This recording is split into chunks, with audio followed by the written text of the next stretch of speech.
De quoi je m'y mêle, c'est avec Lolo. Bonjour Lolo. Bonjour. Nous avons reçu un mail de Vanessa de Punavia. Je sais que ce n'est pas de l'actualité du Fénois, mais je suis très choqué par les critiques qui tombent de toutes parts sur Madame Macron, notamment sur la différence d'âge avec son mari. Qu'en penses-tu Lolo ? On sort d'un quinquennat avec François Hollande qui a essuyé ce que l'on appelle du bashing quasi permanent. Tout était prétexte à se moquer. Rien ne lui était épargné. Le moindre faux pas, la moindre attitude, un bégaiement, une étourderie. Hollande va être très content de passer le relais. Ça va vraiment lui faire des vacances de ne plus être la cible des moqueries. Sauf que ça recommence. À peine élu, c'est le président Macron qui est la cible et plus précisément son épouse Brigitte. Pourquoi ? Parce qu'il y a ces 24 ans de différence entre eux et on est bien au-delà de la simple misogynie avec toutes les attaques qui fusent de toutes parts, aussi sexistes que méchantes, aussi agressives qu'indignes. Évidemment, je ne ferai pas ici une synthèse des horreurs que l'on peut lire ou entendre contre celle qui est devenue la nouvelle première dame, mais disons pour résumer que ça tourne autour de la notion peu flatteuse de cougar. Vous remarquerez que quand c'est un homme comme Trump qui a une épouse beaucoup plus jeune, on ne s'attarde pas trop, ça semble moins choquant dans ce cas.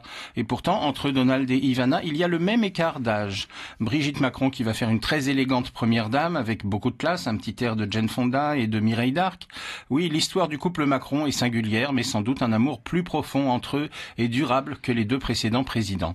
Et toutes ces allusions seraient anecdotiques s'il ne s'agissait que d'allusions, mais on verse véritablement dans l'insulte et l'agressivité, et à travers Brigitte Macron, ce sont des insultes aux femmes en général qui sont vomies quotidiennement sur les réseaux sociaux par les traditionnels haters. Des insultes qui ressemblent à ce qu'a subi Christiane Taubira, et quand c'est exprimé sur un réseau social, on devrait arriver à faire condamner les auteurs pour l'exemple. Plus grave, des personnalités s'y mettent. Parfois, on n'est pas surpris quand ça vient d'un Éric Zemmour, qui n'en est plus à une saloperie près, mais on a aussi Anne Sinclair, qui en remet une couche, ironisant sur les tenues de Brigitte, qui ne cache pas son goût pour les tenues de créateurs, qu'elle se fait parfois prêter, et qu'elle rend toujours, précise-t-on, dans son entourage, pour éviter des affaires à la Fillon avec ses costumes de luxe. La journaliste Cathy Hopkins de CNN véhicule aussi de son côté pour ses téléspectateurs américains les pires clichés sur le nouveau couple présidentiel et fait dans la chronique ordurière, ce qui lui vaut le surnom de Zemmour américaine, c'est tout dire. Que l'on critique Macron sur son programme, ses idées, ses choix, pas de problème, c'est le débat démocratique.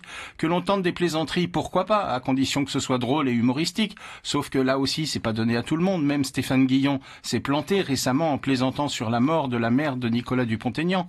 Mais quand on verse dans l'attaque personnelle, ça démontre que l'on n'a aucun argument sérieux et ça devient absolument inacceptable, totalement lamentable et particulièrement détestable. Espérons que la vague indigne d'assaut contre Madame Macron s'épuise rapidement et parions qu'elle deviendra très vite et populaire, notre nouvelle première dame. Et c'était De quoi je m'y mêle avec Lolo.